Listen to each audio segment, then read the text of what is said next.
The LA Kings grind out a much-needed win in the Kings' debut of Andrei Kuzmenko. How did he look?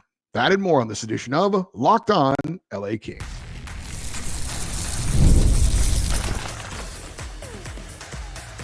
You are Locked On Kings, your daily podcast on the Los Angeles Kings. Part of the Locked On Podcast Network, your team every day.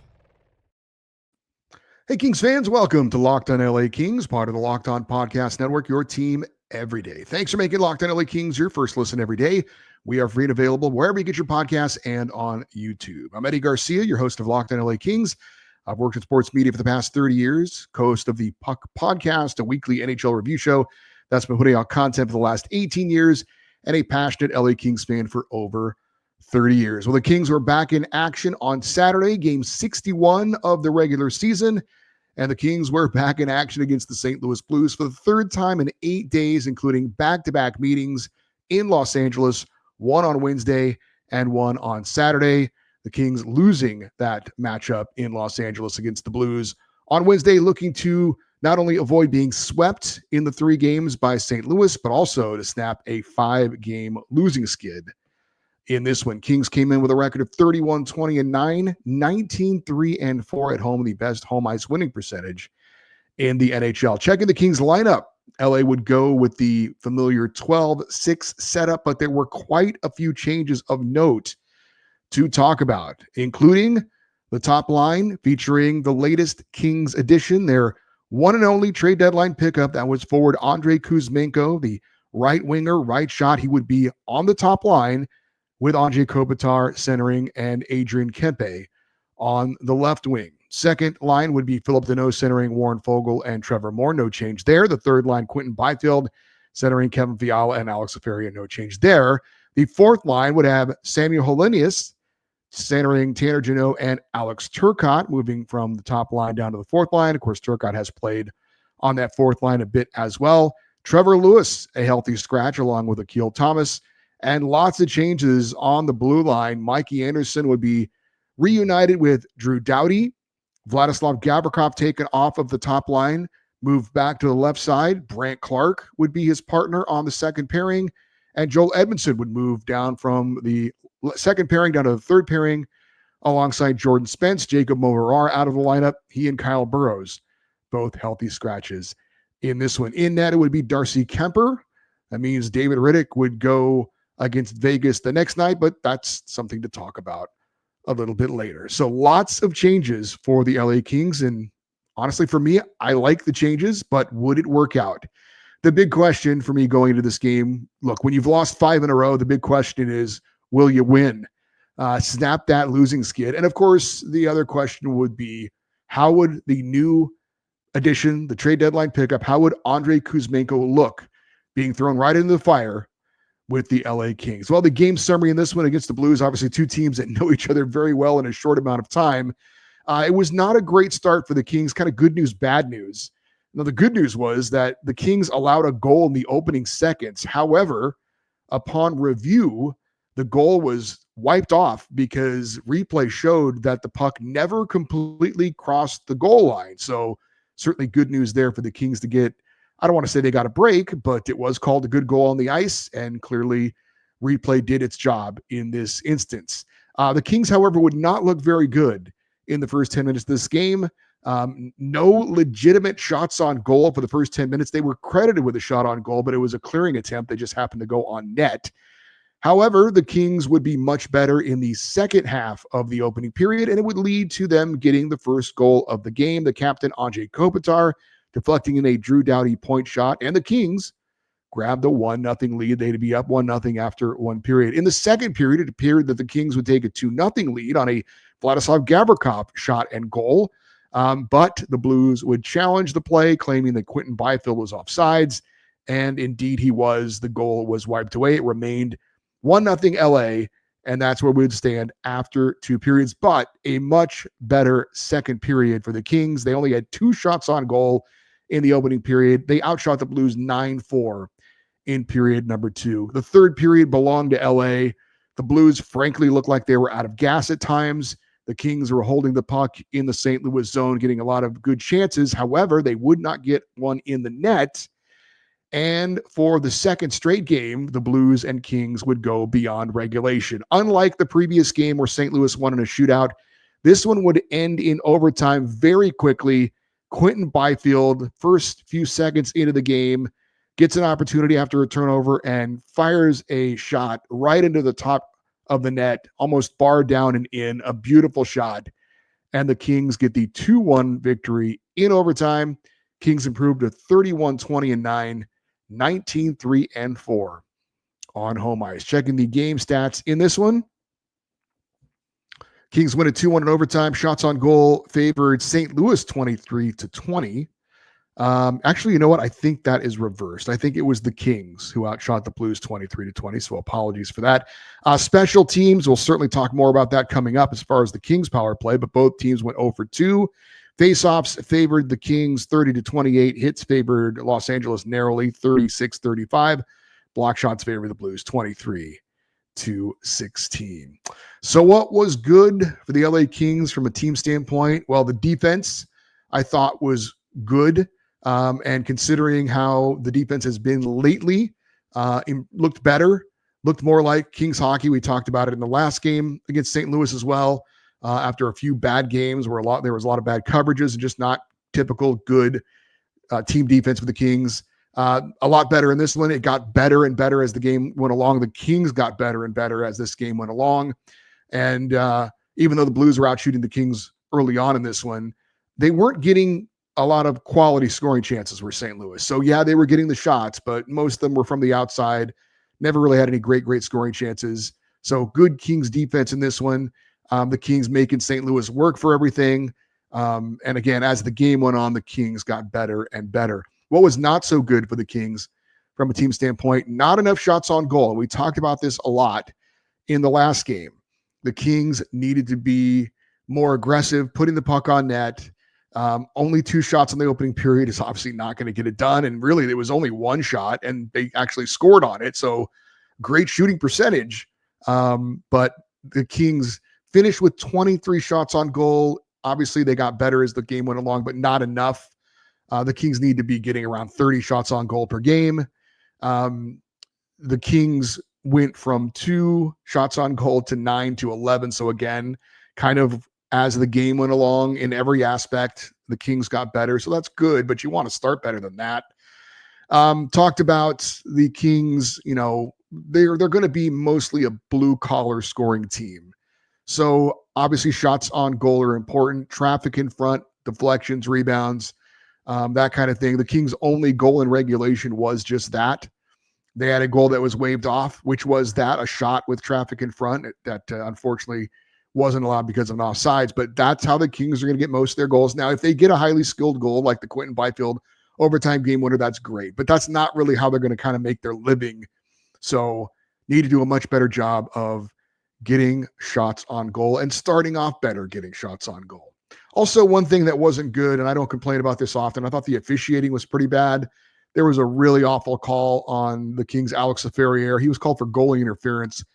He was pushed into the goalie as he was taking it hard of the net, caused the collision, and he got called for the penalty. That was an awful call. I know Mikey Anderson took a high stick a couple of times, and there was no call. So I know the Kings are not a great team when it comes to drawing penalties, but you would hope that when they actually do get fouled, that the official would actually call it. So I think the officiating was very good in this one.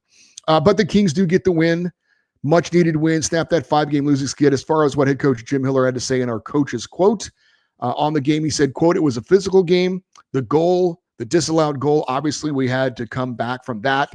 It was great that it didn't count, but it still kind of set us on our heels.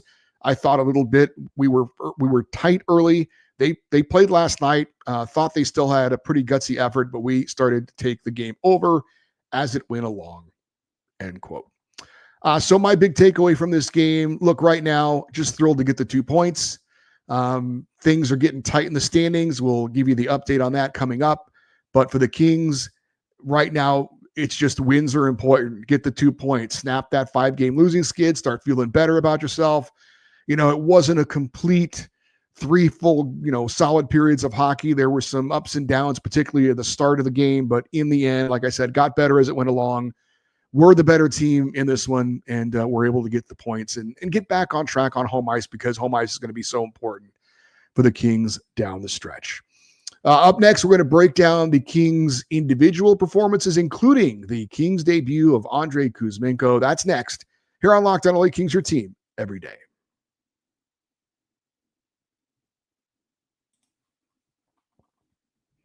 The NBA action is just getting started, and there's no better place to get in on that action than FanDuel, America's #1 sportsbook. With FanDuel, you can place live bets throughout the game. So even if you miss the opening tip-off, if you want to bet on a fourth quarter comeback, you can stay in on the action. And if you're looking for a bigger payout, you can combine your live bets into a same-game parlay. FanDuel's live betting feature keeps you in every moment of the game, keeps it exciting, whether you're backing your team for a late-game rally or picking a player to hit a clutch three-pointer. Plus, the app is easy to use, and when you win, you get paid instantly. Right now, new FanDuel customers can get $150 in bonus bets if your first $5 bet wins. Just visit FanDuel.com to join today. That's FanDuel.com for your shot at $150 in bonus bets. Make every moment more with FanDuel, the official sports betting partner of the NBA.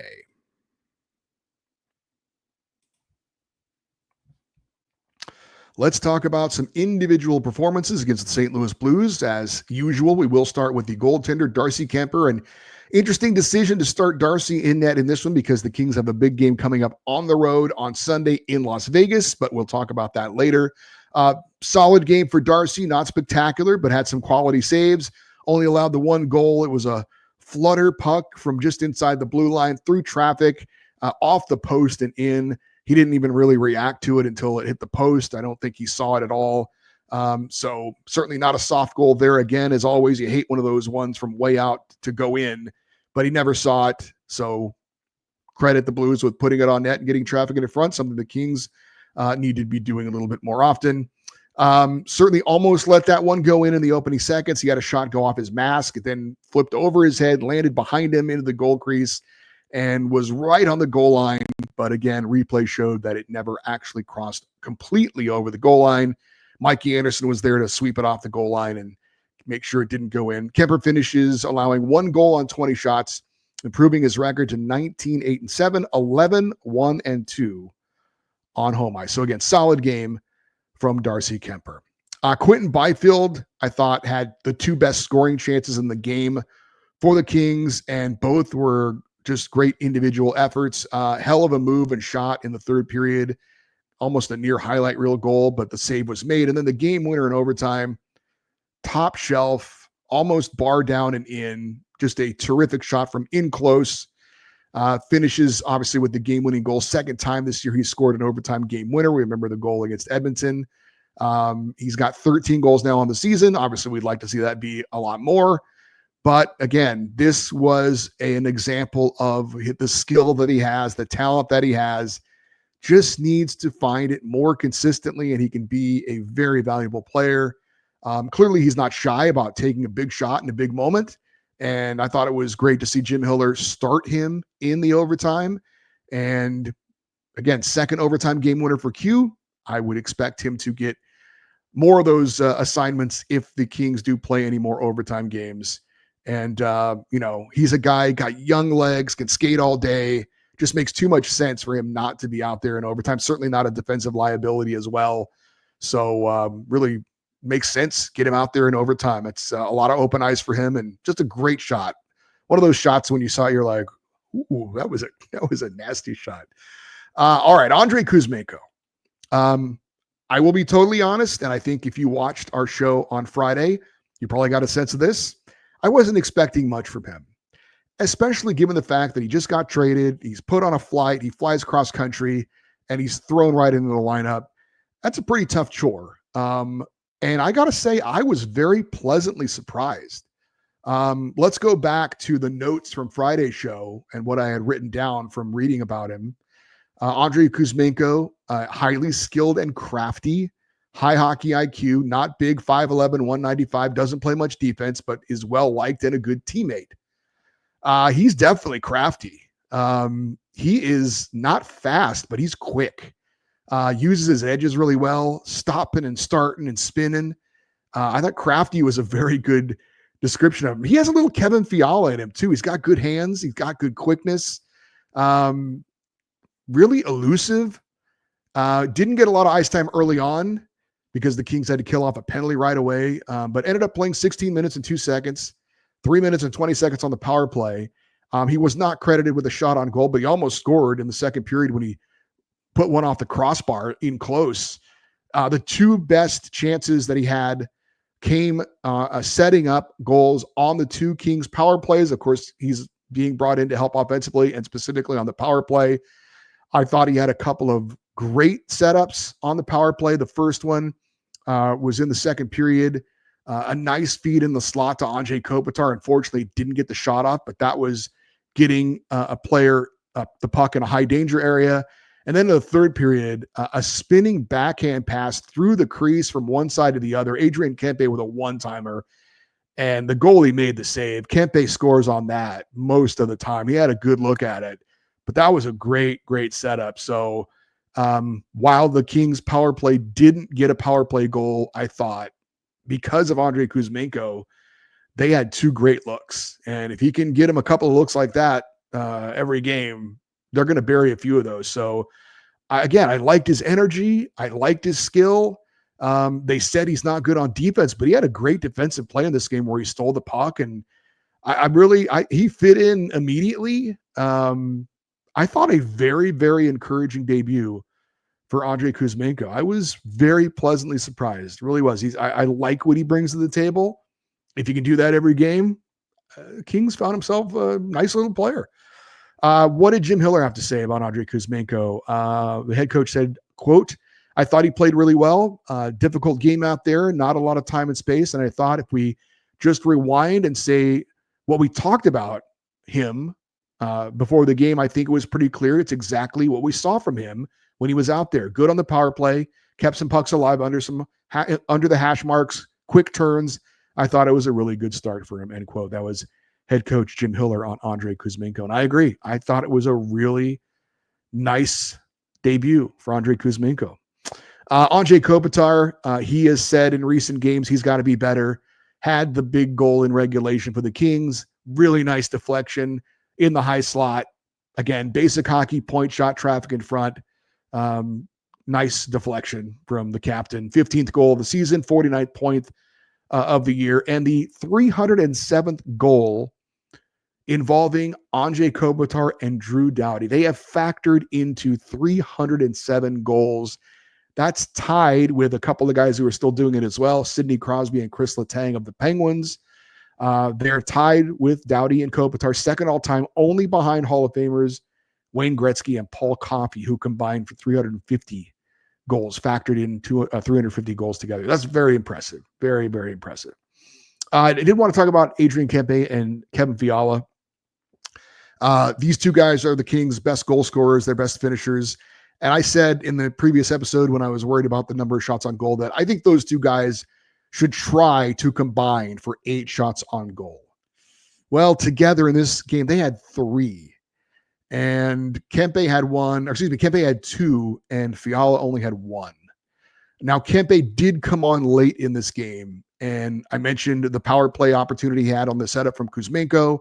He also had a great play in overtime with Quentin Byfield, helped to create the turnover, got the assist on the Byfield goal. So Kempe was a factor late in this game. For Fiala, though, not a lot from him. An observation on Kevin Fiala. So he skates hard, but he doesn't seem to do a lot with it. When he's like forechecking, he's in there and he kind of puts his stick in there, but I don't know. He skates hard, but it doesn't seem to result in a lot of positive as far as him without the puck. Obviously with the puck, he can do some special things, but in this one, he wasn't a factor in this one. And obviously he needs to be a factor more often than not for the Kings going forward. Mikey Anderson, I thought Mikey was very noticeable in this game. I think we take him for granted a lot, but he was really active, had an assist, had 5 hits, couple of block shots, had a couple of shots on goal. He was looking for a shot. I thought he was really active, and I thought Mikey Anderson had a really good game. Drew Doughty had an assist, 27 minutes and 3 seconds of ice time. I would like to see him play about 3 minutes less per game, but I guess that's not going to happen. I know he plays in all situations, but that's just so much ice time for him. I think he's better with less ice time. And that's not taking anything away from him. I just think he's getting that's just so much ice time. I know he's always done that, but as he gets older and older, would like to see his minutes reduced a little bit. I think he'd be a little bit more effective. I did want to talk about some of the lineup changes.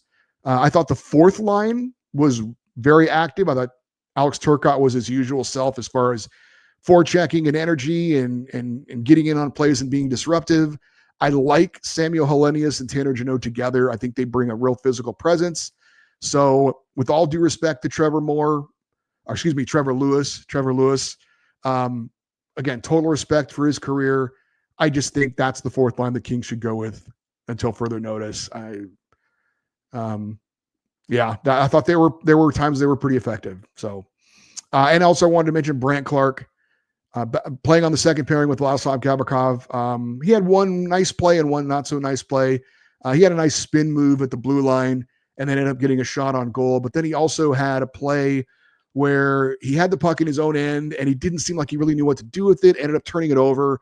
And on the ensuing possession, the Blues got their only goal of the game. So that was a minus play for Brandt Clarke. But again, as I said in our feedback show, if the Kings are playing 6D and Vladislav Gavrikov's on the left side, then Brandt Clarke absolutely should be in the lineup.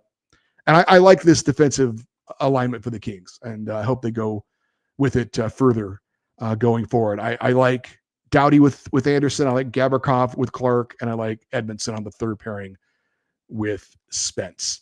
All right, coming up, we get to hand out our 3 stars of the game. We're going to update you on the latest Pacific Division standings, and we'll talk about the Kings' next game as well. And there is some Kings news to pass along. That's next here on Locked On LA Kings, your team every day.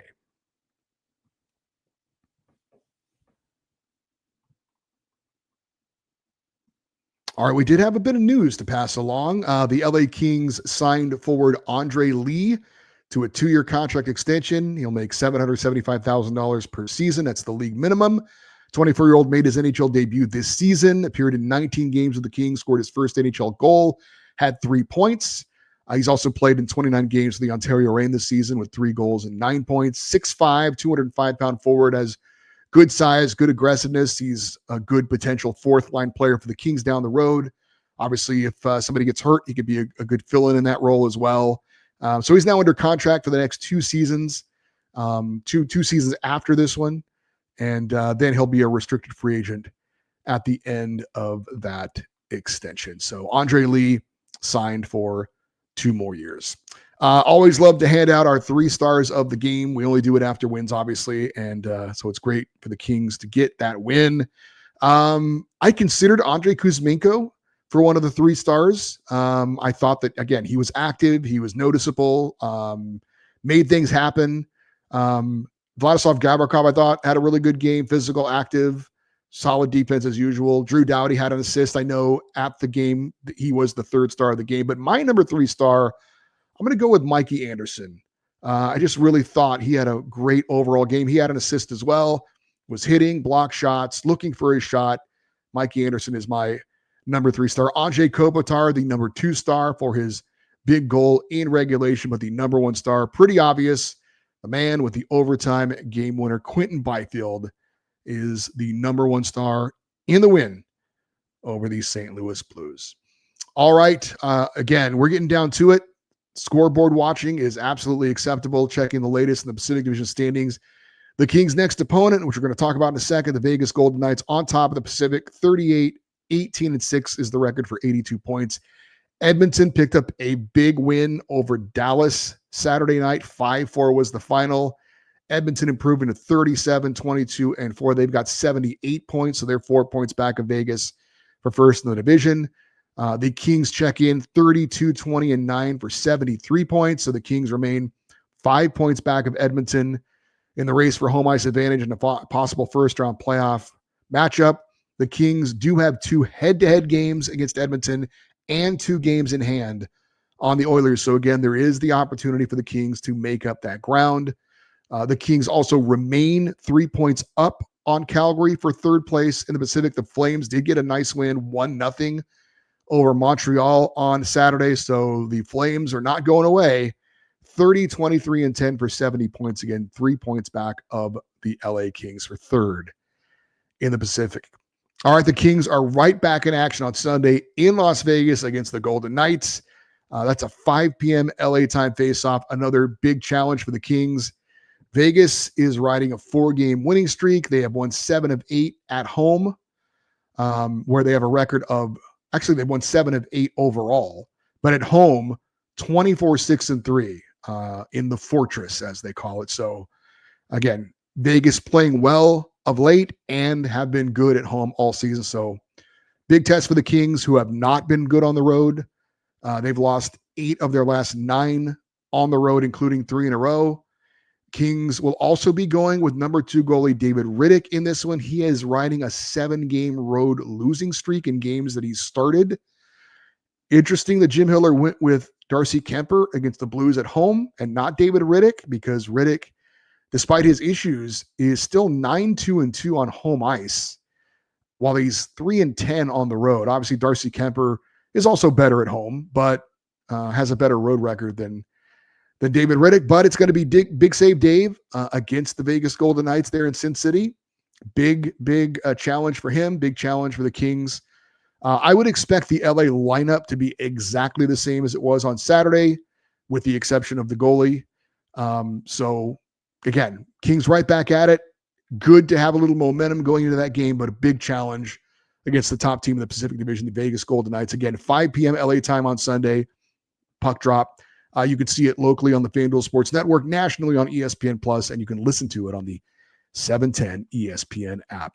For you everydayers, those of you that listen and watch Locked On LA Kings every day, coming up on Monday, we will recap that Kings Golden Knights matchup. You want to send an email into the show to talk about anything, including get an email in for our Friday fan feedback show. The email address is lockedoneddie@gmail.com, EDDIE. You're always welcome to post your thoughts on each show if you're watching on YouTube in the comments section. Stay interactive with the show on social media, X, Twitter, Instagram, TikTok. We are at Locked On LA Kings. I'm Eddie Garcia. Thank you as always for listening and watching this episode of Locked On LA Kings, part of the Locked On Podcast Network, your team every day. Have a great rest of your weekend. We will talk to you on Monday. And as always, go Kings go.